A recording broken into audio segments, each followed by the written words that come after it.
kandi mwambara mukamuge igihe tugeze kuri Nyabihoma abantu babaye kuri Nyabihoma ngaha barahari iriya mibunda kuri Nyabihoma n'ibyo siwo yora barahageze baradutega gutya baradutega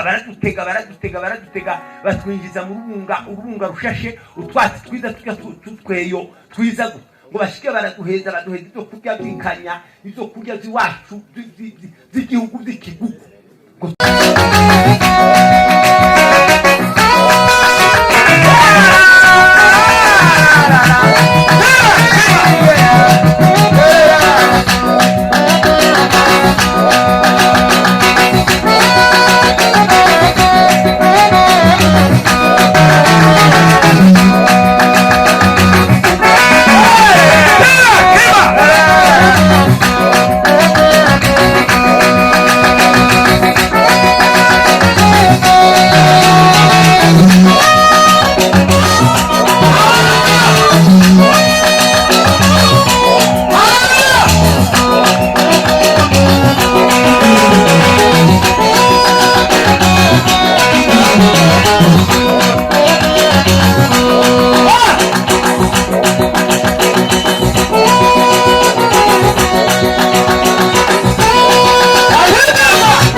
Abakristo murengeza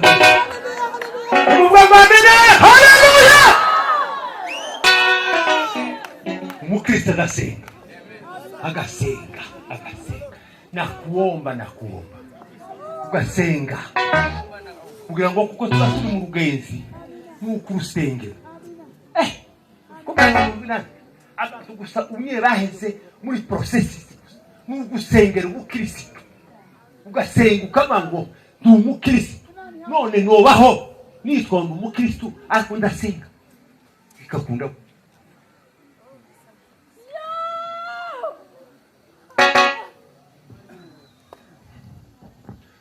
Muvuga ngo amen. Amen. Tawo tanga haleluya. Haleluya! Haleluya! Haleluya! Haleluya! Haleluya! Haleluya! Daw.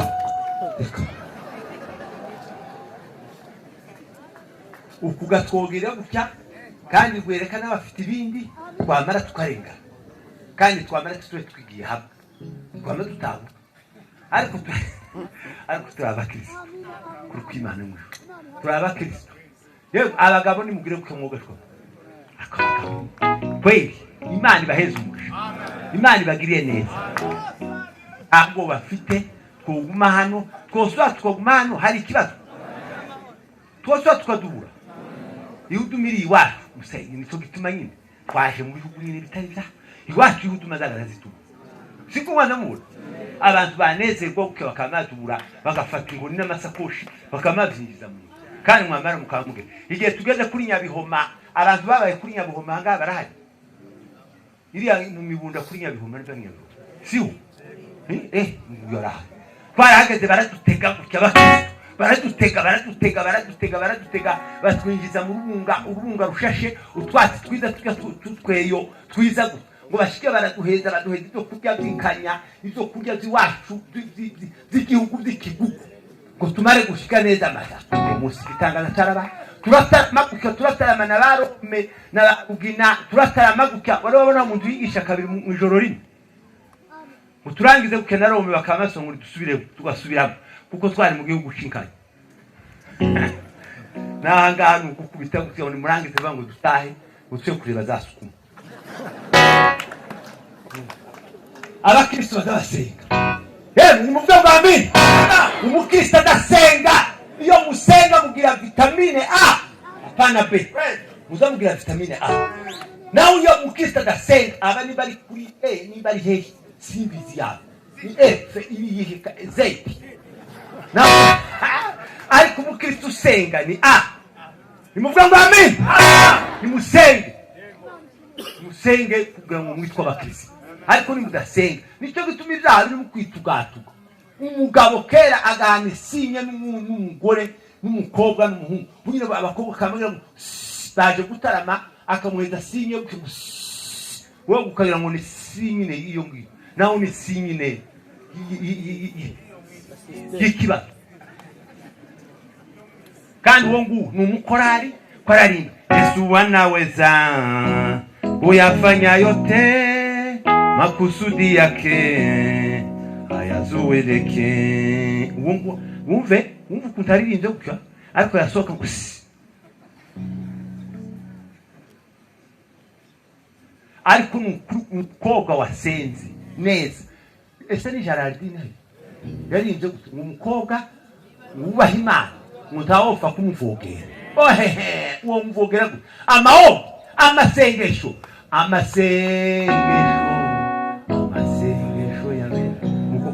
no umukobwa wasenye kawa mukobwa wewe ugasenga ninde muhungu uvogera aza kumona gute akama kugira ngo umuriro moto utwika uzamutwika aza kubona umuhungu ukabona agahumukera gatangiye kububaka jiriya gatangira kuja kuvuga akama kagira ngo uzusenga akama ngo jewe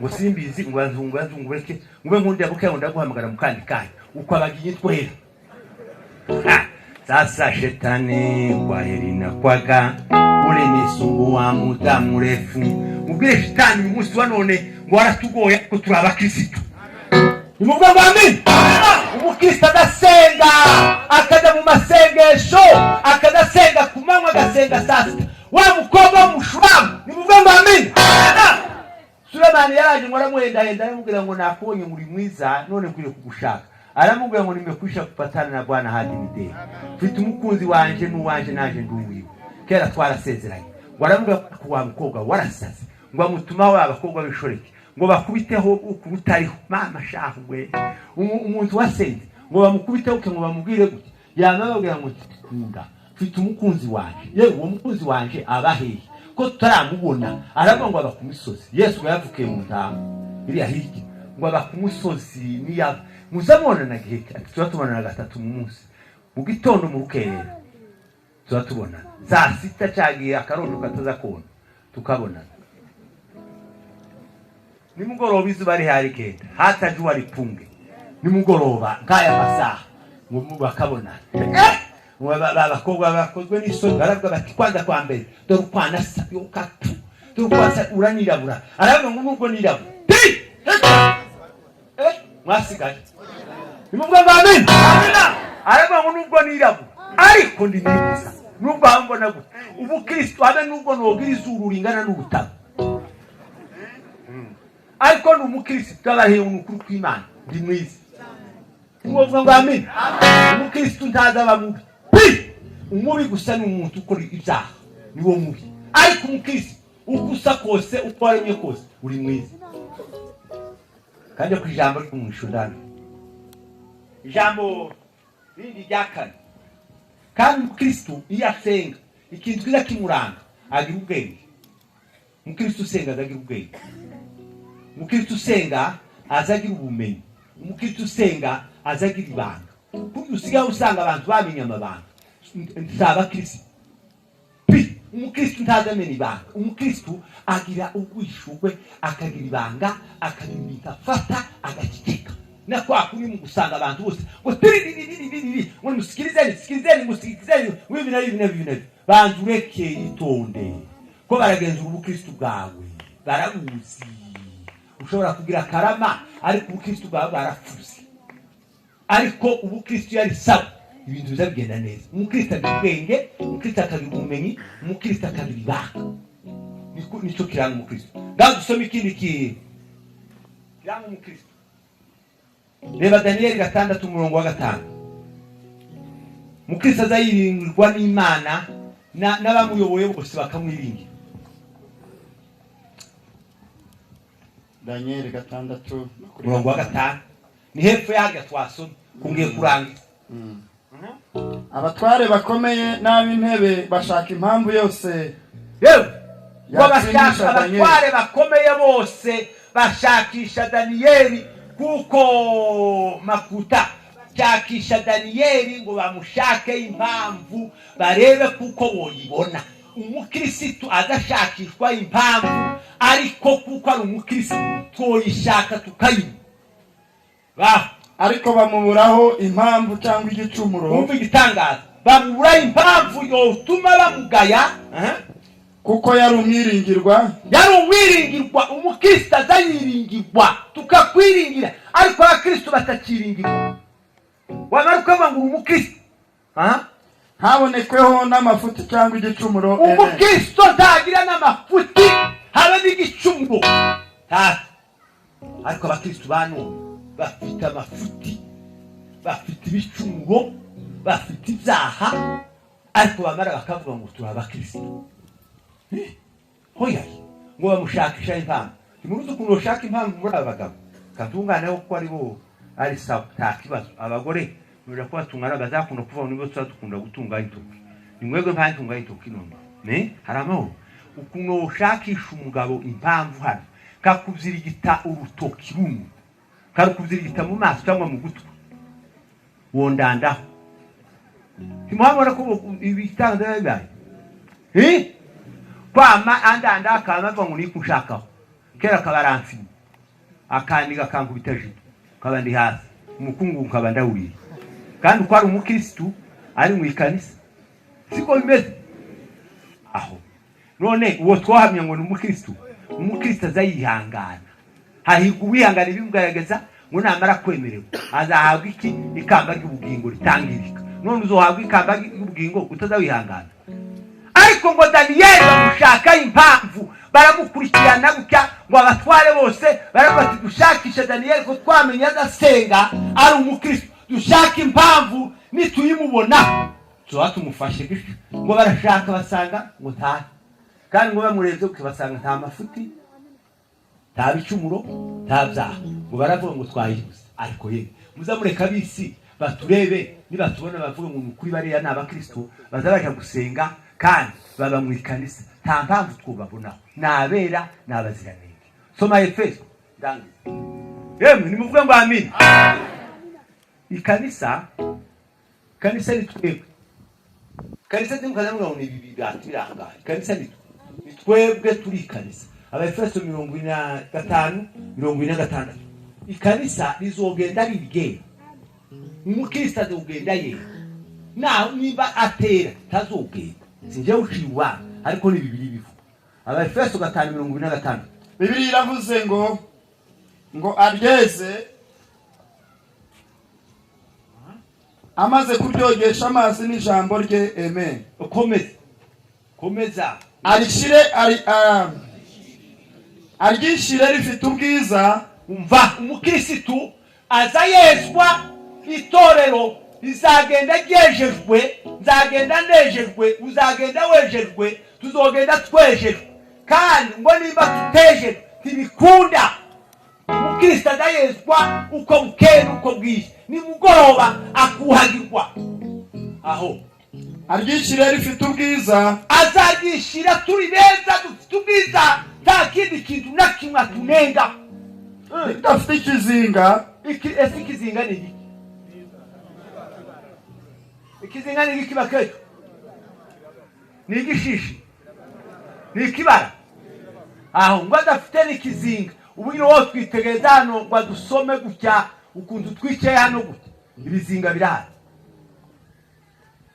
Aho ridafite ikizinga cyangwa umunkanyari, cyangwa gidafite umukanyari, cyangwa ikintu cyose gisa gityo, cyangwa ikintu cyose kibi, ahubwo ngo ribe iryera, bizaba ryeje umukristo azayezwa ridafite inenge, nta nenge ufite nimwe. Komeze. Tana mugayo. Nta mugayo uhari. Aho dafite inenge. Uko niko abagabo bakwiriye. Nukuvuga ngo umukristo kera mwahoshe. Nimuvuge ngo amen. Umukristo ni umuntu umuziranenge, ni umuntu udafite n'agatashe n'akamwe, ni umuntu udafite n'umugayo. Umugayo uzuba hari hakwiye kuba icyo wari ukwiye gukora cyiza, wamara utagikoze hakaboneka kubona umugayo. Ni ukuvuga ngo hari ibyiza dukwiriye gukora, dukwiriye gukiranuka, dukwiriye gusenga, dukwiriye kuba bizera, ariko kubera ntitubikore twamara tukabonekaho umugayo. Ariko ikanisa Kristo dojana abakristo mube tayari, umuntu wese yihamirize mu mutima we uvuge ngo ni umukristo. Icyo ni ikintu kiri mu mutima wawe kiza kimpumuriza kikambwira ngo uri umukristo, uzaja mu ijuru kandi uzabana n'Imana, uzanezerwa iteka. Nimuvuge ngo amen. Mwabuke dusenge. Umuntu wese uzi ngo hari ikintu kibuze mu buzima bwe, muri ibyo byose tuvuze dusenge, nitumara duheze umugisha wa kabiri n'abaswa tubwirize. Ariko umuntu wese umutima wawe ubwire ngo se ndi umukristo, zahora ndiwe mu bintu byose ngeze kugupfa cyangwa gicanga cyane zaracanze icyahusi kikugoye, uvuge ngo uyu munsi ndakiretse sinzongera, ngiye kuba umukristo, ngiye guhora mu bicana byo gusenga, kandi ngiye kuba umwizerwa, umwiringirwa, ndafite umugayo, ndafite ikizinga, ndafite n'umukanyari. Numara witegure, Yesu ari hafi kuza. Tumuvuga ngo amen. Yesu kwaraza abantu gusaba n'ukuma kubaza ngo se ngo vizigeze he, abantu bakaba bakishimira visa bavuga, ariko none mwe bwano si takiri yatwe iwacu nuko amavuga muri Kenya, nukuvuga ngo uyu pastor hano bavuga ngo visa yiwe yaje, urebe uko afite n'intama baragiye, ukamusanga abantu bose bashushe. Igitangaza cyabaye ko barateka inyama, ko barateka ibidoho, ibikina biki, ngo wajaga mu ijuru. Ariko twishimire kuba abakristo gusa, aho kwishimira Amerika n'Uburaya, twishimire ko turi abakristo. Jewe ndi umukristo, zahora ndiwe mu bintu byose, nzogeze kugupfa. Data mu izina rya Yesu Kristo, uri Imana ishobora byose, uri Imana izi abantu, ukatumenya uko tugenda n'uko twicara. Buri gihe cyose uratuzi imyicarire yacu n'imigendere yacu, kandi waraturemye mu mara ducungura, dushyira mu isi, twambika umubiri, dushyira muri iyi si. Ariko turashaka kugira ngo duhagarare mu cyuho cyawe, duhagarare mu bwiza bwawe, tugire neza.